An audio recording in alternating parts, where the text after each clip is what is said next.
Tiens, explique-nous, Gabano, pourquoi on t'a perdu de vue pendant 2 ans. Tu étais sur toutes les télés, tu étais sur tous nos Ouais. écrans, tu étais dans toutes les histoires. Et du jour au lendemain, silence radio, nada, où es-tu? Et c'est vrai, non, non, je suis toujours là.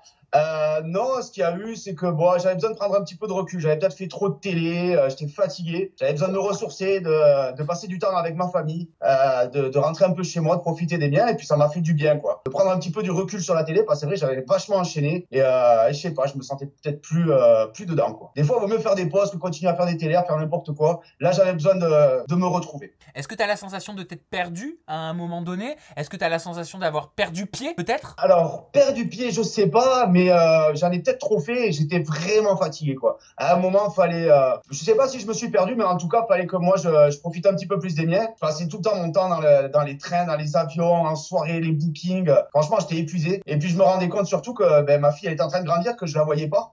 Donc, j'avais pas envie de la revoir quand elle avait 14 ans. Donc, du coup, ben, ces 2 dernières années, je les ai passées un peu plus avec elle. T'étais fatigué de quoi? Qu'est-ce qui t'épuisait dans ce milieu-là? Le rythme, attends, mais j'ai pas 20 ans, moi, tu rigoles ou quoi? Non, non, le rythme de vie des bookings, de partir en tournage. T'imagines, j'enchaînais un tournage, je prenais l'avion, je partais directement sur un autre. Puis c'est un tout. Puis voilà, puis toutes les aventures qu'il y a eu, tout ce qui m'est arrivé. Tu sais, à un moment, tu sais, quand t'en as marre, je pense que c'est bien de faire une pause. Ça sert à rien d'insister et puis de faire peut-être des mauvais choix et des mauvaises choses. Ok. Moi, j'aime pas regretter, donc là, je regrette rien parce que je pense que j'ai arrêté au bon moment. Alors, du côté de Twitter, je vais te dire un petit peu ce qui s'est dit et comment ta pause, en tout cas ta disparition du paysage audiovisuel a été analysée. Ça fait 100 ans que je suis pas allé sur Twitter. Il y a ce commentaire, il est vachement hyperactif là, et quand je repense aux rumeurs concernant son addiction pour la drogue et l'alcool dans Les Princes de l'amour, il a été dénoncé par Zaven et Sabrina, et dans Les Marseillais vs le reste du monde, il a dû partir, genre pour problème personnel, alors qu'il a été révélé que la vraie raison était que la prod avait trouvé de la cocaïne dans ses affaires. Est-ce que tu avais entendu parler de tout ça? Non, ouais, bah, Zaven et Sabrina, bah, c'est des nazes, hein, donc c'est pas nouveau. Parce que ça, moi, je me Eux, souviens, c'est pour faire du buzz. Non, mais non, mais après ça, c'est des rumeurs. Il s'est raconté plein de petits trucs. Non, non, ça n'a rien à voir avec ça. C'était vraiment pour des problèmes perso que je suis rentré, que j'ai dû partir. Ça n'a rien à voir avec ça. Ça, c'est des rumeurs, comme il y en a plein. Hein. Les gens, ils aiment bien raconter tout et n'importe quoi. Mais non, non, il a fallu que je rentre pour des histoires personnelles. Et puis du coup, ça m'a permis un petit peu aussi, moi, de profiter un petit peu de ma vie privée, ma vie perso. Parce que c'est vrai qu'il y a la vie de personnages publics. Il y a ce que vous voyez à la télé, il y a ce que vous voyez sur les réseaux. Mais bon, la vraie vie, elle est quand même dans la réalité. C'est dommage de la rater. Et parce que moi, je me souviens d'une interview qu'on avait enregistrée ensemble, et c'est les commentaires par la suite. Ouh là là, il y a mon Siri qui s'est mis en place. Pardon, désolé. Quoi? Siri, je sais pas ce que j'ai dit, mais il y a le Siri de mon iPad là que je regarde. Parce que regarde, Ah, eh ouais, tout est ok, préparé, ok. bah Ça forcément. marche, pas de Eh souci. ouais, j'ai mon fil conducteur, je vous montre les coulisses quand même. Je prépare avant de te C'est parler. bien, c'est bien. Tu bosses bien. Est-ce que tu te souviens d'une interview qu'on avait faite en 2018 et il y avait eu une flopée de commentaires en dessous de gens qui disaient mais qu'est-ce qui lui arrive? Il est hyperactif, on dirait qu'il est complètement défoncé, on dirait qu'il est Ouais, sous ouais. substance, qu'il a pris quelque chose. Tu l'as vu ça? Non, oui, j'ai vu. Non, non, mais après, bon, pas du tout. Moi, après, je suis comme ça. Je suis joyeux, je suis speed, j'ai toujours été comme ça. Mais ouais, ouais, oui, bon, après, les gens, ils s'imaginent ce qu'ils veulent. Bon, c'est vrai que c'était une période où j'étais fatigué parce que j'enchaînais. C'est vrai que ma vie, après, c'est vrai que quand tu regardais les réseaux, quand je passais beaucoup de temps dans les bookings, j'enchaînais, je faisais beaucoup de choses, tu pouvais t'imaginer ce que tu voulais. Mais bon, c'est vrai que c'était une période où j'étais fatigué. Mais bon, après, d'être speed et de faire le con, ça, j'ai toujours été comme ça. Et je pense que ça changera pas. Même si en ce moment, je suis un peu plus calme quand même. Avec quel regard tu observes la nouvelle génération de candidats télé-réalité qui arrivent? Bon là on est un petit peu... Il n'y a pas grand-chose en ce moment, mais...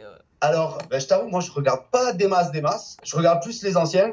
Mais non, mais bon, ça a l'air sympa. Je vois que les Marseillais, ça continue, ça suit son rythme. Je regarde plus les anciens, moi. Je regarde plus l'évolution des anciens. Les nouveaux, je t'avoue, je suis pas trop. Ok, donc tu les connais pas des masses quoi. Je t'avoue, je les connais pas du tout, man. Si je te dis Alan par exemple, qui fait partie des nouveaux... Oui, Alan, je vois qui c'est. Ouais, qu'est-ce que tu penses Alan, de je vois lui? qui c'est, mais il est pas nouveau, non? Oh bah quand même, si. C'est qui, Alan? Ah non, j'en sais rien. Alors peut-être je le connais Alan pas. c'est le cousin de Kevin Gage. Ah, je sais pas qui c'est.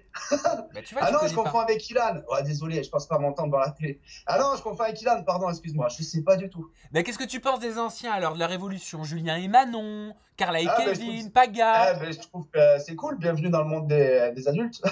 Non, mais c'est bien, ils ont tous des gamins, tout ça, c'est marrant. Moi, ça me fait halluciner parce que quand je les ai rencontrés, j'aurais jamais imaginé que tous ils puissent avoir des enfants, faire une famille et se poser. Du coup, avec du recul comme ça, quand tu regardes, c'est assez hallucinant, mais bon, c'est bien pour eux. Pourquoi toi tu te sentais mis à l'écart parfois ou pas, du fait de ton statut de père? Moi, j'étais un petit peu le seul, j'en parlais jamais trop, mais j'étais un petit peu le seul à avoir un gosse, quoi. Puis ma fille, elle est quand même beaucoup plus grande que la leur. Ma fille, elle a 10 ans, t'imagines? Eux, c'est des nouveau-nés, pareil, ça n'a rien à voir. Donc oui, c'est clair que je me sentais différent, mais bon, après voilà. Après, on n'était pas si différent que ça dans le fond.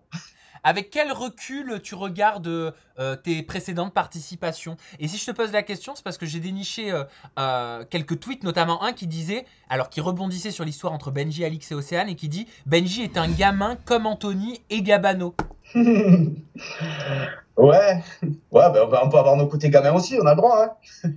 T'as suivi un petit peu leur histoire? Qu'est-ce que t'as pensé de tout ça? J'ai pas trop suivi, j'ai vu des embrouilles moi sur internet, sur les réseaux. Des fois ça s'affiche, ouais, mais il est en plein dans les histoires un peu, non, Benji? Ah, il l'a été. Il a été, ouais, ouais, ouais. Bon, après, j'ai pas trop suivi, j'ai déjà mes histoires à moi à gérer, je t'avoue que c'est pas mal. C'est pas parce que je suis pas à la télé que j'ai pas mes histoires aussi de cœur à gérer dans la vie de tous les jours. Bah oui, mais alors attends, parce que tout à l'heure on parlait du pourquoi, du comment tu n'étais plus en télé depuis un petit moment, mais tu m'as pas tout dit. Il y a une histoire de fille aussi, je crois. J'étais en couple en fait, tout simplement. Donc on peut pas être en couple et faire de la télé, surtout que moi quand je vais dans la télé en général, voilà quoi. Je peux pas être en couple. Ça voudrait donc dire que toutes les téléréalités sont du dating, alors? C'est pas du dating, mais bon, moi je vais pas je vais pas dans les télés pour faire de la figuration, tu vois. Si je fais de la télé, c'est pour la faire au maximum. Et il y a des chances que quand tu passes sur une télé, tu rencontres quelqu'un ou il se passe des histoires avec des filles, quoi. Ça se passe comme ça dans la vraie vie, je vois pas pourquoi dans la télé ça se passerait pas pareil. Faut pas se mentir. Donc ça voudrait dire que la personne avec qui t'étais t'interdisait d'aller en télévision ou c'est toi qui t'es restreint? Ah non, c'est pas respect. Non, c'est pas respect parce que ça se fait pas. Et puis,